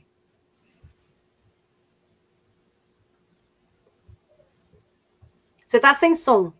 Agora eu vi aqui. Dá para ter dois entendimentos sobre isso. Primeiro que sim, né? Então, sim, se existe uma pessoa que já está recebendo benefício, ele só pode executar aquilo que ele tem direito, né? Tem que ver, ele só pode executar a parte correspondente dele. Só que tem um problema, né? E aí eu me deparo com isso de vez em quando, assim, aparece muito isso aqui. O que acontece? Eu acabei de falar no começo da aula. A execução está vinculada ao quê? A um título executivo, né? Então, tudo que a gente pode fazer tem que ter a previsão no título executivo. Mas ninguém discutiu que existia uma pessoa já recebendo. Então, você vai alegar o quê? Provavelmente, advogado que defende segurado dependente. Você vai alegar que aceitar o desconto, você estaria violando, né, o princípio da vinculação ao título executivo, né? Só pode executar aquilo que está efetivamente previsto lá. Mas, por outro lado, o que eu costumo alegar, Sérgio? Assim, você não discordar, lógico, mas o que eu costumo alegar? Falar o seguinte, olha, eu dou uma olhada no processo administrativo e no processo judicial, especialmente o administrativo. Quando a pessoa já tem advogado desde o processo administrativo, eu costumo falar assim, olha, se ele tem advogado, o advogado tinha que saber se já tinha um dependente. Porque muitas vezes, quando o processo administrativo é formado, consta lá, dependente cadastrado, muitas vezes. Pode ter uma tela lá. Assim como eu falei, se você juntar a CTPS lá, você pode alegar isso. A mesma tese eu trago agora para o lado do INSS. Se a parte contrária tinha condições de saber, ainda mais com defesa jurídica, então a gente alega que não tem como acolher essa alegação de que não poderia ser prejudicada porque tinha alguém já recebendo e o INSS não informou, tá? Só para finalizar assim, Ana, passando para o Sérgio, uma alegação que os advogados trabalham também, muito boa, por sinal, é a violação do princípio da boa-fé. Porque o INSS deveria ter informado, né, durante o processo judicial, que tinha uma pessoa lá, né? Mas, então, como eu falei para vocês, dá para trabalhar os dois lados, acho que tem argumentação para os dois lados, e isso que é bonito do direito, né? Ter uma argumentação para os dois lados e cada um defender com técnica, né? Muito bom. Sérgio, eu não vou te passar a palavra agora, porque daí depois tem uma pergunta para você, senão a gente não vai conseguir os dois respondendo cada pergunta. Ó, a Jana Ferreira falou, olha, não esqueçam que o CNIS a ser usado é para o bem e para o mal. Então, ela está lembrando aqui das vantagens e desvantagens, né, de pedir. Mas, pelo princípio da boa-fé, a gente acaba tendo que ficar com aquele, né, que fez parte do processo. A Gisela Orellano, ela está falando o seguinte, olha, para muitos, o receio da complexidade dos cálculos é o grande obstáculo para inibir o ingresso da execução da sentença pelo requerente, o que é péssimo, né? Porque não é isso que a gente quer, por isso que vocês vão comprar o simulador do IEPREV ou concorrer aqui para saber exatamente como executar e não sair perdendo. Deixa eu só dar um pitaco desse 30 segundos, porque você sabe... Você tem 30 segundos. Você acompanhou tudo isso? O problema não é mais, ou não são mais os cálculos, porque o simulador do IEPREV, Alberto, faz um cálculo, depois que você lança as informações, dados do processo, dados do benefício, correção monetária, juros, honorários advocatícios, ele faz o cálculo em menos de 10 segundos. Então, veja, você tem que retirar as informações do processo, lançar num formulário padrão do simulador, e ele faz o cálculo automaticamente para você. É claro que as informações que eu tenho que lançar no formulário são aquelas que estão no processo, né? Informações corretas, sem desviar. Tem que saber interpretar elas, né, Sérgio? Perfeito. É um exercício também, né? Esses tempos um aluno ficou quase meia hora comigo, ele não conseguia entender a interpretação, e aí eu faço um comentário, nós temos um problema na nossa advocacia, e eu falo aqui porque eu dou aula há muito tempo, então a gente tem que fomentar isso com os nossos alunos. Interpretar é uma parte muito importante do direito. E nós vemos diariamente os nossos advogados com muita dificuldade de interpretação de texto.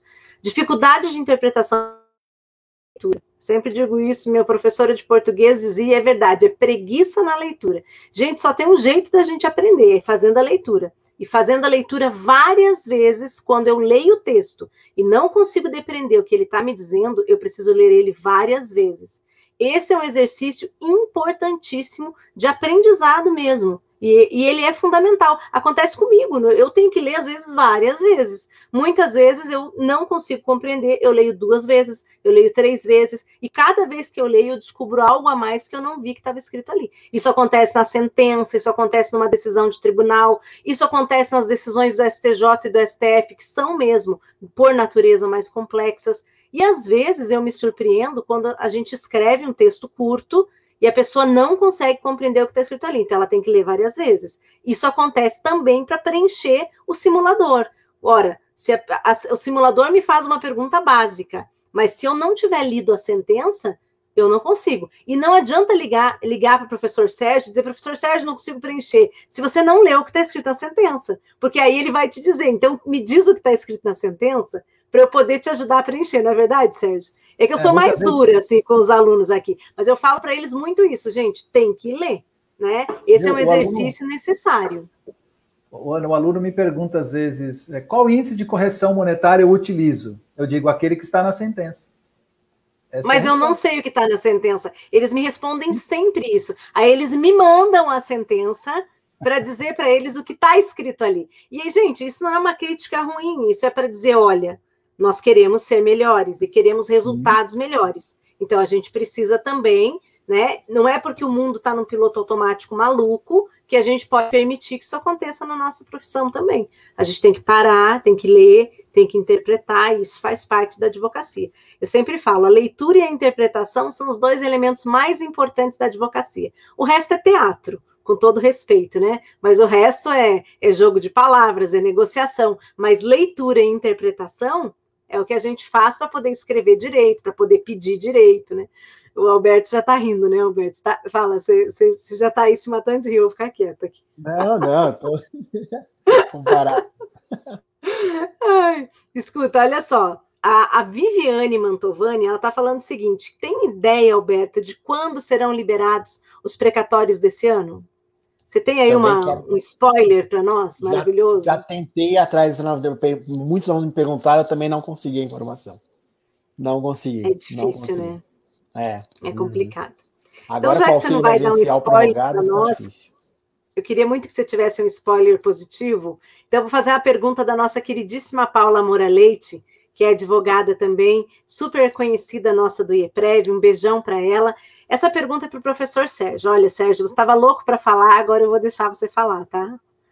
Ela falou o seguinte, olha, professor Sérgio, cabe prescrição das parcelas que se cobra em cumprimento de sentença? Ou, por exemplo, em ação rescisória?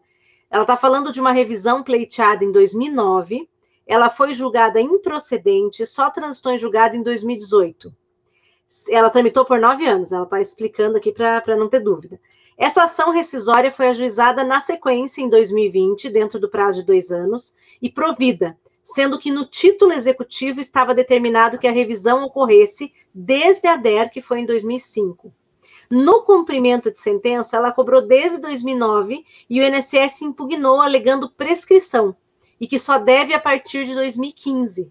Há realmente que se falar em prescrição, porque se assim for, cabe indenização contra o Estado, que na primeira ação demorou 9 anos e julgou improcedente?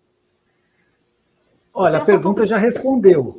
A pergunta já respondeu, porque disse o seguinte, a sentença determinou a revisão do benefício desde a DER, ou desde a DIB, aí teria que avaliar. Se a sentença não determinou a aplicação da prescrição, na fase de cumprimento de sentença, isso é vedado discutir. Até porque o último inciso do artigo 535 fala que eu posso alegar prescrição na fase de cumprimento de sentença, desde que ela seja superveniente, né, ao título executivo. Então, se o título não determinou prescrição, não há que se discutir. Mas eu vou além nessa resposta, Ana, porque a gente tem um problema muito sério no direito previdenciário, que é a súmula 85 do STJ. A súmula 85 diz o seguinte, que eu posso cobrar nos processos previdenciários as parcelas que vencerem nos 5 anos anteriores à distribuição da ação. É basicamente isso. Só que tem uma informação no texto que diz o seguinte, se o direito não foi reclamado, aplica-se a prescrição quinquenal a partir da distribuição da ação. Então, imagine é que nesse caso é diferente, né? Sim. Acho que é importante fazer só uma ressalva. A gente tem uma situação, para quem está assistindo a gente tem uma situação bem diferente. A gente tem um processo de conhecimento, um processo longo. Na sequência, a gente tem uma rescisória dele. E essa rescisória, ainda por cima, alterou a decisão desse processo. É só fazer esse adendo para ficar bem claro para quem está assistindo, porque essas questões de prescrição e decadências, elas são muito sensíveis. Eu dou aula de prescrição e decadência também. E nesse caso em especial que ela está citando, a gente não teve uma demora, né? Que é diferente da decadência. A decadência é a demora, o perecimento do direito, os dois são perecimentos do direito pelo transcurso do tempo. A diferença é o meu direito de ação e o outro é o meu direito sobre o direito.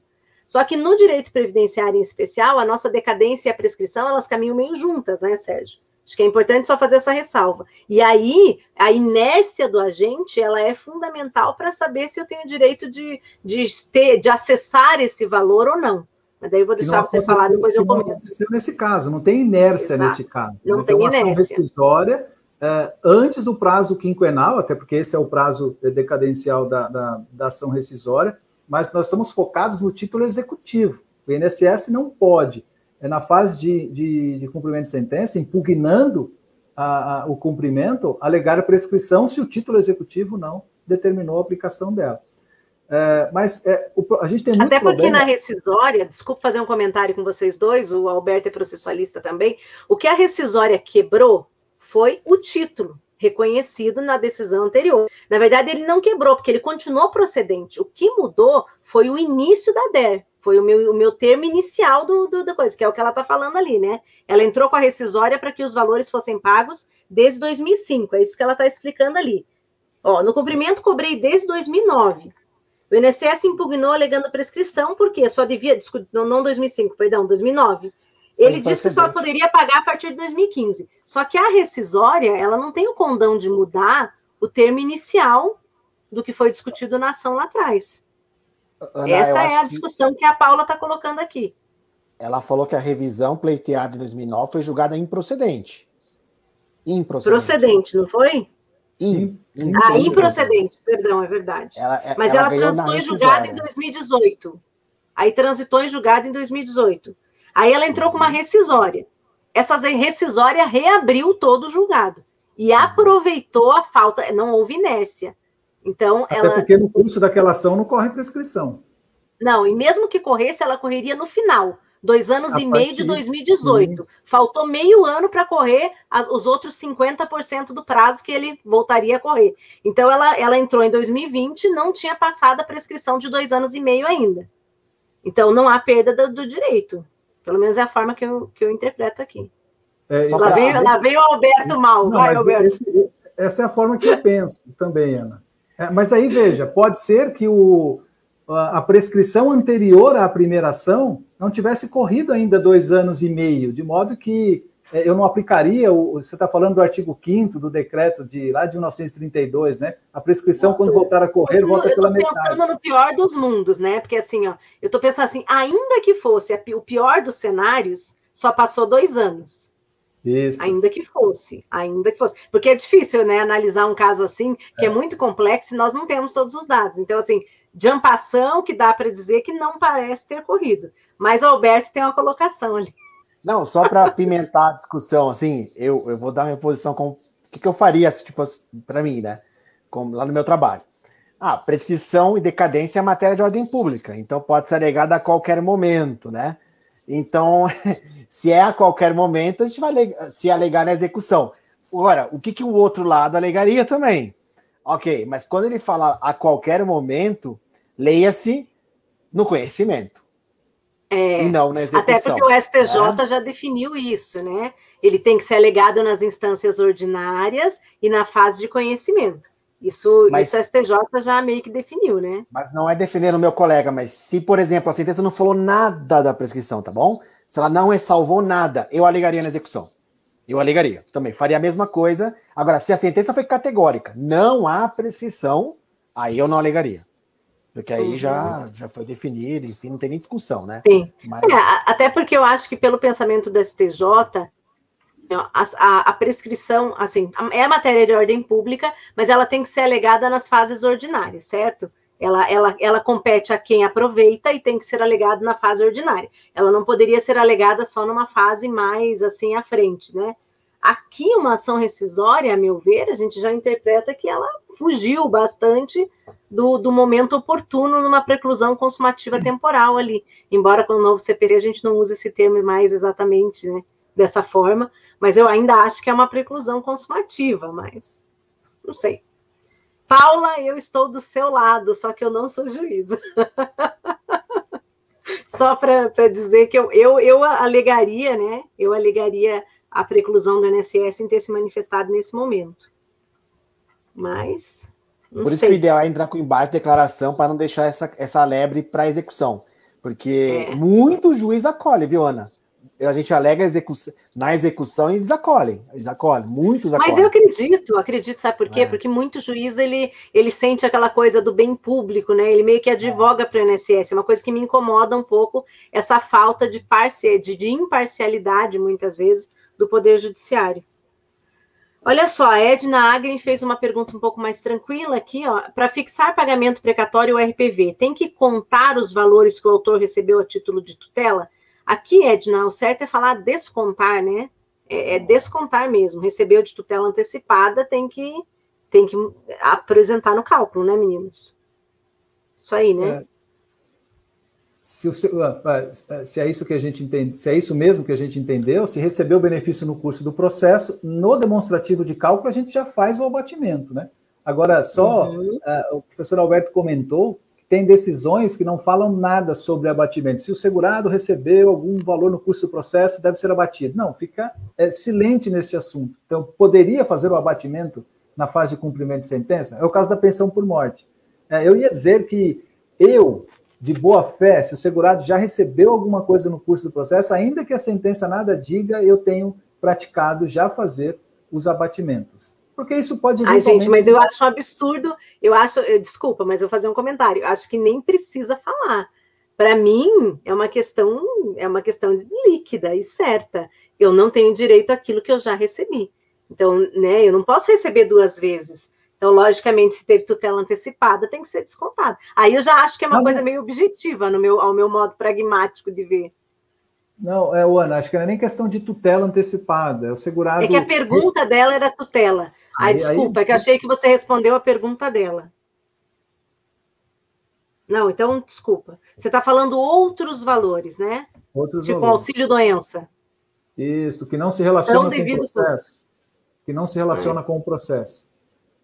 Tá, entendi. Ainda assim, eu entendo que tem que fazer o abatimento. Eu tenho praticado assim.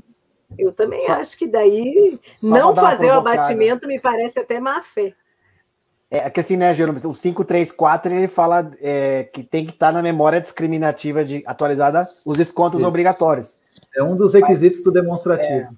Mas o que é legal do direito que eu sempre falo, dá para defender os dois lados, né? Mas é que às vezes isso acaba virando uma ação judicial posterior, e a gente não quer correr esse risco, né? É claro que a gente faz isso tudo com ordem do segurado, né? O correto é abater para evitar um risco futuro e tal. Não, já vamos educar aqui os nossos amigos, alunos, colegas, tá? Aquilo que já recebeu, se receber de novo, vai devolver lá na frente, gente. É só problema, né, Alberto? Fala aí. Por isso que eu falo para os meus alunos assim, eu não sou advogado, então, pelo amor de Deus, Ana, me corrija, tá? Porque você faz, o Sérgio faz, contrato de honorários.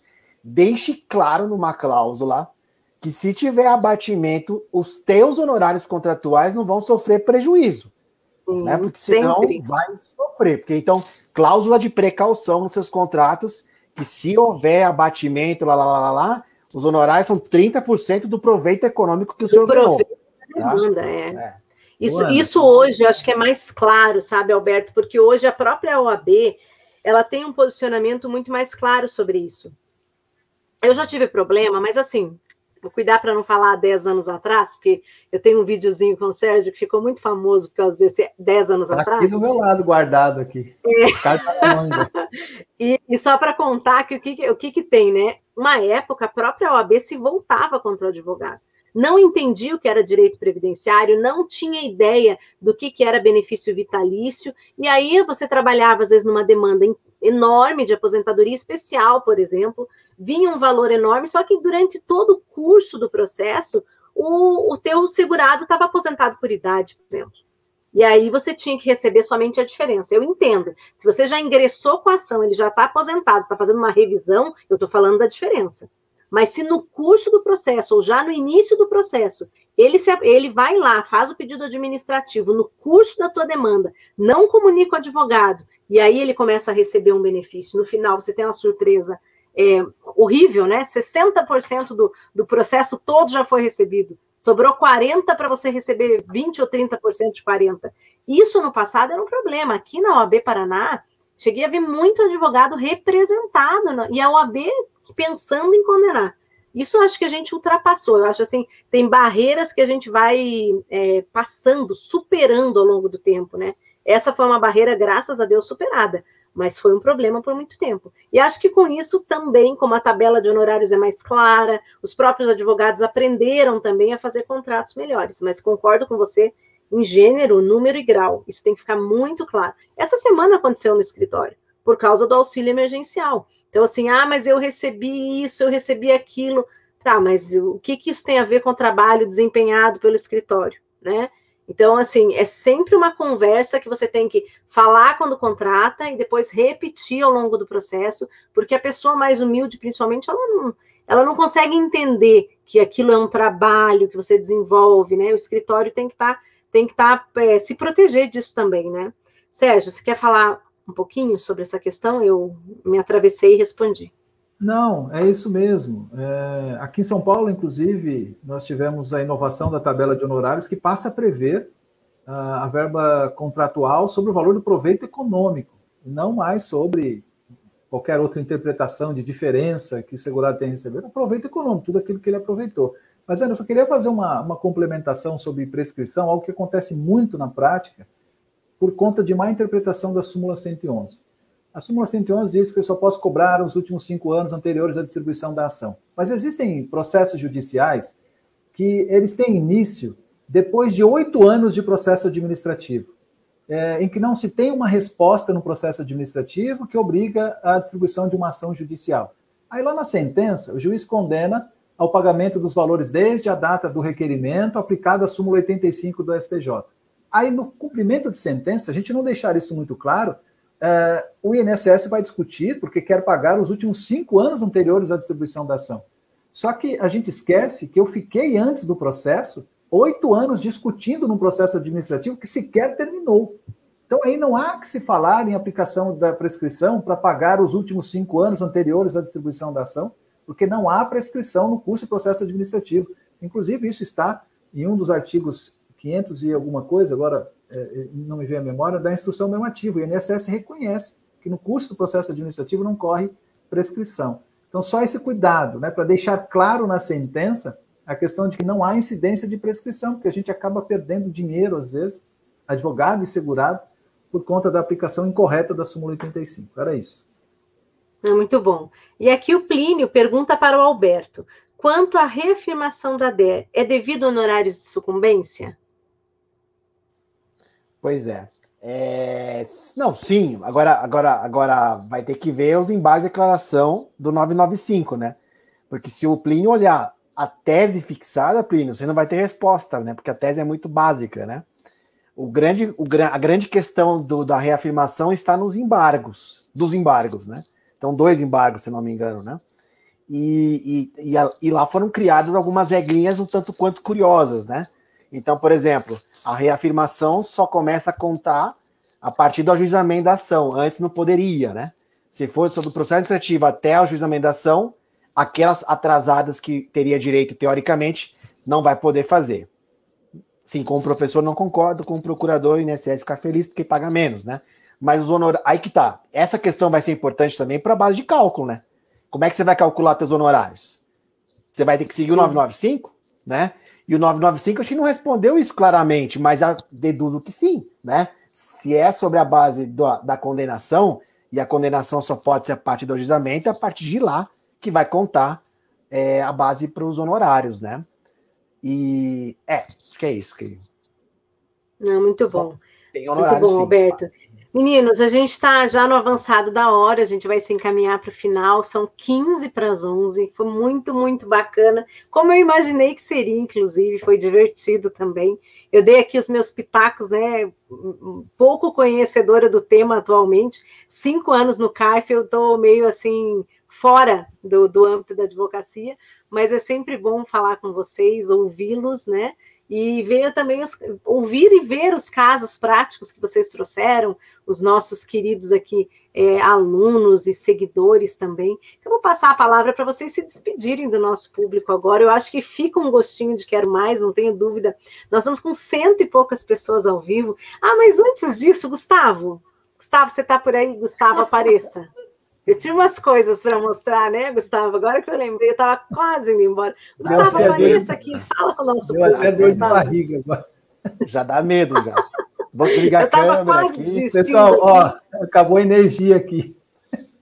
Opa, Gustavo, eu estava pensando voltei. aqui, Gustavo, você não acha que esses meninos, eles merecem que eu mostre um pouquinho da vida deles? Eu acho que sim. Acho que É sim. justo, Já está né, preparado Gustavo? aqui. Já está Gustavo, preparado. vamos mostrar a foto do Alberto do Stories dessa semana. Olha, o Alberto, ele tá muito... Gente, é uma pessoa prendada. Eu quero mostrar isso, porque vocês têm que ver que não é só de cálculos e de coração duro que vive o procurador do INSS. Dá uma olhada nisso, gente. Ô, Alberto, você não trouxe um pedaço desse aqui na minha casa? Você mora pertinho? Ainda tem, viu? Tá na metade ainda. E ele frisou ainda, ó. É sério. Tô aprendendo a cozinhar, é sério. É que ninguém acredita. Eu não sabia o que era um fio de óleo até um mês atrás. O que é um fio de óleo? Eu não sabia o que era isso. Aí eu virei aluno de youtuber. Youtuber ensina tudinho como se faz, como você... Tá saindo aí, ó. Mas fala sério, foi você que fez? Foi sério mesmo, fui eu mesmo. Por isso que Sérgio, mas você fazendo propaganda de um bolo de laranja ou de cenoura que você levou lá para os meninos da obra. Olha, ao contrário do Alberto, que falou que não sabia que era um fio de óleo, eu costumo cozinhar bastante. Assim, então, eu faço bolos, eu vou para a cozinha, Eu já gosto de cozinhar, viu, Alberto? É um hobby interessante esse. Eu tô gostando também. Eu faço os bolos. O bolo de laranja é verdade. Olha, eu não sei porque eu nunca ganhei bolo de nenhum dos dois. Então eu acho tudo mentira. Vocês compraram lá na panificadora, igual o Anderson faz aqui em casa. Ele tá ouvindo, por isso que eu tô falando isso. O Anderson vai lá na panificadora, traz e fala: ó, amor, eu comprei para você. Viu? Tem uma coisa que eu faço bastante aqui, eu já postei, é curau. A minha mãe gosta de comer um curau que eu faço, então eu faço bastante aqui. Vou fazer propaganda. E o mais engraçado é que o pessoal nos comentários está perguntando aqui se você vai compartilhar a receita. Estão aqui cheio de perguntas já. E aí eu ia de falar, mas a Eliane, ela deve ter assistido a nossa outra live, que ela falou: vai ter outras fotos do Alberto? Não, com aquela codalisca é só aquela, eu não tenho outra. Deus, ela lembrou aí. O Sérgio lá no não viu, Bagdá, não, né? viu? Lá no Bagdá Café, né? Viu? Jesus, ela fala os nomes ainda, ela fala os nomes. Eu não conheço essa, coloca aí. Nossa Senhora. Não, essa eu não tenho aqui agora, eu vou pular. Mas eu tenho uma coisa do Sérgio também. Gente, por sinal, a gente tem surpresa, a gente quer convidar vocês. Eu não terminei de arrumar a galeria ainda, eu tô lá organizando, tá? Mas como o Sérgio ele não se aguenta, Paula Fernandes, ele já foi contando para todo mundo hoje, né? Que a gente lançou um perfil novo, você vai deixar isso rolar mesmo, você vai deixar esse vídeo rolar. Eu vou. Tá.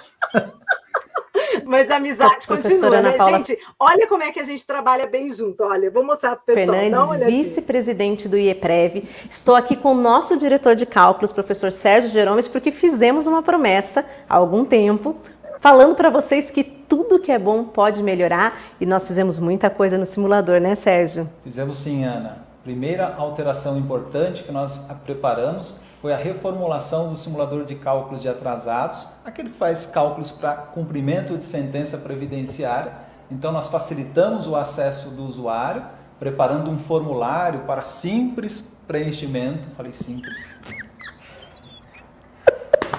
Perdão, mas... Deixa rolar o restante, Ele quer que mostre a parte que eu... Lucas, você nunca teve que pegar tanto em mim, né? Tipo... Não, vamos tá, vai dar certo, vamos lá. Vai sim, calma. Deixa eu fazer minha parte, aí a gente faz uma pausa e faz a do Sérgio. Pode ser? Vamos lá. Vamos fazer em take então. Vamos. Vou ajeitar meus cabelos. Nossa, a gente arruma tanto esse cabelo que até me rindo cansa muito por dentro do teu simples. Agora eu fiz mal. Eu chamo ele de sertãozinho, gente, muito sertãozinho, né? Problema, simples. Que maldade. Eu não quero te dizer nada, mas foi foda. Não, vocês me passam, por favor, porque eu preciso. Eu mereço, gente, mereço. Chega. Sofri muito no último mês. Pessoal, é que tem muito erro de gravação meu também, tá? Eu não conto para vocês porque, né, o Gustavo é meu amigo, né? O Gustavo que está trabalhando na parte técnica hoje, ele só colocou o meu, o que ficou ruim para o Sérgio. É só um, né? O seu deve ter uma dezena, mais ou menos. Ai, gente, tem que dar risada. Não, mas foi muito divertido. Dizer para vocês que além de trabalhar, a gente se diverte também. E o nosso perfil do simulador de cálculo vai ter muito erro de gravação lá. Então, vocês vão lá, passem a seguir Simulador IEPREV.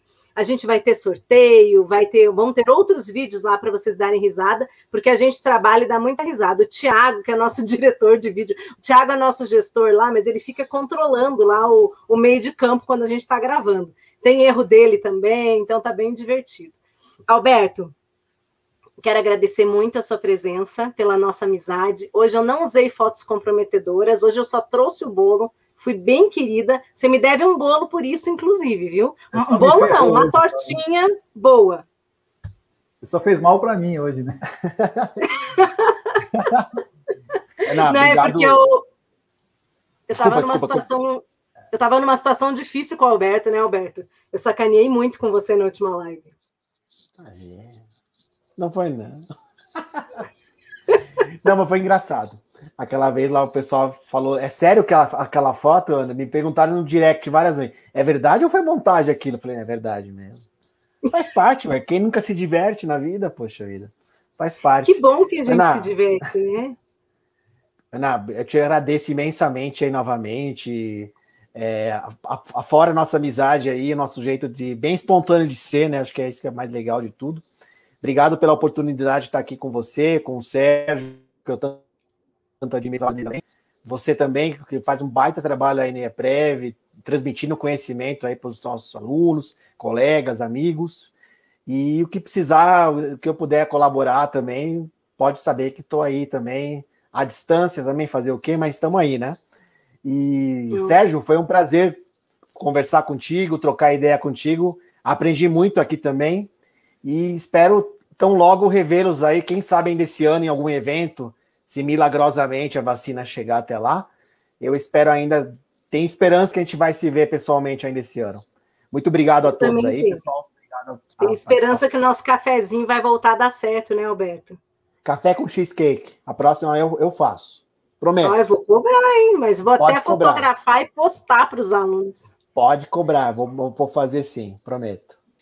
Combinado. Sérgio, você sabe que falo isso brincando, né? Mas foi muito bacana. Eu adoro gravar os vídeos com você. Até quando a gente fica brigando lá para gravar, é divertido, tá? Então, passar a palavra para você se despedir dos nossos alunos.